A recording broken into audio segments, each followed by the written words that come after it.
सासू माँ बदल गई।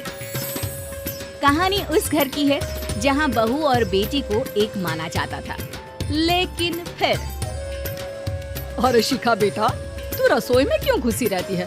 जा, रोटी मैं बना लूंगी। नहीं माँ जी, आप बैठिए, बस सारा खाना बन ही गया है। श्वेता को बोल देती हूँ, वो खाना लगा देगी सबका। सॉरी भाभी, मेरे पास वक्त नहीं है। माँ, मुझे पैसे देना, पार्लर जाना है। हाँ हाँ चली जाना, भाभी को भी ले जाना। वो भी जाने को बोल रही थी पार्लर, पर पहले ना मदद कर दे उसके खाना लगाने में। देख माँ, वो बहू है, उसे बहू रहने देना। इतना सर पर मत चढ़ा भाभी को। श्वेता, ज्यादा मत बोला कर। बहू और बेटी में कोई फर्क नहीं होता है। जा जाकर काम कर। ननद को माँ का भाभी से इस तरह प्यार करना बिल्कुल अच्छा नहीं लगता। वो बार बार किसी न किसी तरह माँ को भाभी के खिलाफ भड़काती रहती, लेकिन कोई फायदा ना होता। एक रोज, अरे बेटे किशन, जा बहू को कहीं घुमा कर ला। सारा दिन घर में काम करती रहती है। हाँ माँ, हम लोग जा रहे हैं ना गोवा। अच्छा जी, भाभी ने तो हमें बताया भी नहीं।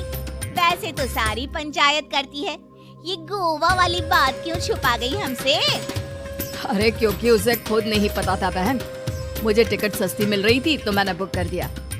हाँ शिखा, पैकिंग कर ले, संडे हम जा रहे हैं गोवा। दोपहर में शिखा पैकिंग कर रही थी कि सास आ जाती है। ये क्या बहू, साड़ियाँ? अरे गोवा जा रही है घूमने या फिर शादी में मायके हैं? माँ जी, ऐसा कुछ है ही नहीं, समझ में नहीं आ रहा क्या रखूं कपड़े में। अरे तेरी और श्वेता की साइज तो एक ही है। उसके कुछ मॉडर्न कपड़े ले ले, आकर लौटा देना। हाँ माँ जी, ये ठीक रहेगा। शिखा श्वेता के पास जाती है और उससे कपड़े मांगती है। ना जी ना, मैं अपने कपड़े ना दूं। वैसे भी फैल जाएंगे मेरे कपड़े, बहुत महंगे वाले हैं। शिखा मुंह लटकाकर कमरे में आ जाती है तो सास कहती है, चल तैयार हो जा, तुझे मैं शॉपिंग करा कर लाती हूँ गोवा की। बस फिर क्या था, सास बहू निकल जाते हैं मार्केट और एक से बढ़कर एक ड्रेस खरीद कर घर आते हैं। पहले बता देती कि नए कपड़े दिलाने वाली है भाभी को, तो मैं अपने ही दे देती ना भाभी को, मुझे दिला देती नए कपड़े। देख श्वेता, परिवार का मतलब सबके साथ रहना होता है, ना कि सिर्फ अपना सोचना। वैसे भी तुझे अच्छे संस्कार सीखने चाहिए। और रही बात कपड़ों की, तो शिखा, आज से घर पर भी तू मॉडर्न कपड़े ही पहनेगी। कोई जरूरत नहीं है ये साड़ी वाड़ी लपेटने की। अब क्या था, घर पर श्वेता और शिखा एक जैसे रहते। एक बार पड़ोसन आती है।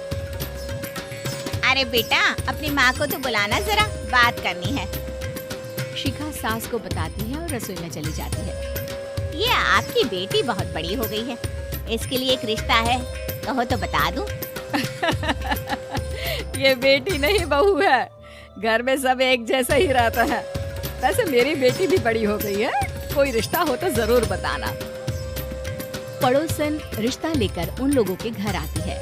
तब श्वेता की होने वाली सास कहती है, तो ये घर है, कितने मंजिल का है? और ये बहू ने आपकी क्या पहन रखा है, जीन्स टॉप? अरे भाई, साड़ी वाड़ी नहीं है क्या इसके पास? देखिए, सर्दी है तो साड़ी में बहू कैसे मैनेज करती, वैसे पहनती है साड़ी भी।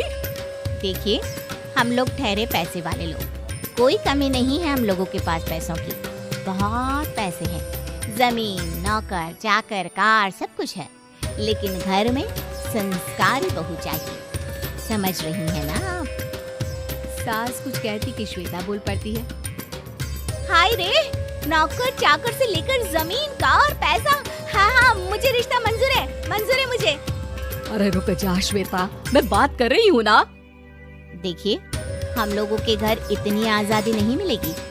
अरे हाँ कर देना माँ, हाँ कर दे जल्दी से। सास क्या करती, बेटी की शादी ऐसे घर में कर देती है जहाँ ना उनके विचार मिलते हैं और ना ही आचार। शादी की बात एक रोज फोन पर, श्वेता बेटा, एक बार घर आ जा, बहुत दिल करता है तुझे देखने का।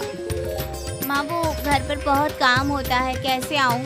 बड़ा घर है, लेकिन आने जाने वालों की लाइन ही लगी रहती है। बेटा मैं तो जानती थी उस घर का हाल, लेकिन तू ही नहीं मान रही थी। माँ देख, हर घर का यही हाल है। तेरी बेटी को यहाँ घूंघट हटाने की परमिशन नहीं है और एक तरफ भाभी स्कर्ट पहनकर घूम रही है। बेटा मुझे क्या पता था कि मेरी बेटी को ससुराल के नाम पर पिंजरा मिल जाएगा।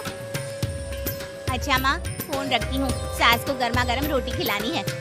तुम लोगों की तरह नहीं कि एक रोटी बनाओ, एक सब्जी बनाओ, फिर सारा दिन फ्री होकर घूमो। सास फोन तो रख देती है, लेकिन सोच में पड़ जाती है कि एक तरफ बेटी जिसे कोई आजादी नहीं, वहीं दूसरी तरफ बहू जिसे देखकर लगता ही नहीं कि उसकी शादी भी हुई है। अगले रोज। शिखा, अरे ओ शिखा। हाँ माँ, क्या हुआ? कुछ चाहिए आपको? मैं जिम जा रही थी। जिम के कपड़ों में बहू को देखकर सास को घूंघट में अपनी बेटी का ख्याल आता है। देख बहू, घर में बहू की तरह रहा कर। इतने टाइट कपड़े पहनकर जिम जाना पसंद नहीं मुझे। जा जाकर रोटी बना। रोटी?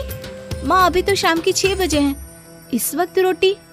अब क्या मेरे खाने पीने पर भी पहरा है? अरे जब मर्जी तब मैं अपने घर में खा भी नहीं सकती क्या? बहू को अजीब लगता है।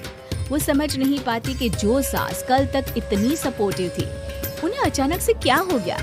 वो किचन में जाती है, गरम रोटी के साथ 2 तरह की सब्जी, रायता, सलाद सब लेकर सास के पास आती है। माँ जी, खाना। इतना सारा खाना? राक्षस समझा है क्या मुझे? रोटी मांगी थी मैंने गर्मा गर्म बस। पर माँ जी, रोटी खाती किससे आप? सब्जी तो बनानी थी ना। अरे भूख मर गई मेरी तेरी बहस से। जा जाकर काम कर, अंदर पूरी रसोई साफ कर। बहू अंदर चली जाती है। थोड़ी देर में श्वेता घर आती है। अरे शिखा जल्दी से चाय ला, पकवान बना, मेरी बेटी आई है। अरे नहीं नहीं माँ, ड्राइवर बाहर खड़ा है। मैं तो घर का कोई सामान खरीदने के बहाने यहाँ आ गई हूँ, मुझे जाना होगा। अरे बेटा, पर कितने दिनों बाद देख रही हूँ तुझे। रहने आ जाना 2-4 दिन के लिए। आ जाऊंगी माँ, जब मेरी सास मरेगी तब। मैं तो रोज मन्नत मानती हूँ कि मेरी सास मर जाए तो अच्छा है। अच्छा चल, जा रही हूँ माँ। हे भगवान, कैसे कैसे दिन देखने पड़ रहे हैं मेरी बेटी को। सास अंदर जाती है, जहाँ श्वेता की जिम वाली सहेली का फोन आया होता है। क्या बात है, आज जिम नहीं आई? अरे पता नहीं यार, आज माँ को क्या हो गया अचानक। पर खैर कोई नहीं, लगता नहीं कि मैं अब जिम आ पाऊंगी। शिखा स्पीकर पर बात कर रही थी, जिसे सास सुन रही थी। यार ये सास ना होती ही ऐसी है। मैं तो कहती हूँ बुढ़िया जल्दी मरे और तू आराम से जिए। शिखा को सहेली की बात पर गुस्सा आ जाता है। माँ के मरने की कौन सा बच्चा दुआ मांगता है मोहिनी? आगे से ऐसी बात मेरे सामने मत करना। हमारे घर की शोभा ही माँ है। क्या हुआ जो थोड़ी शक्ति दिखा रही है?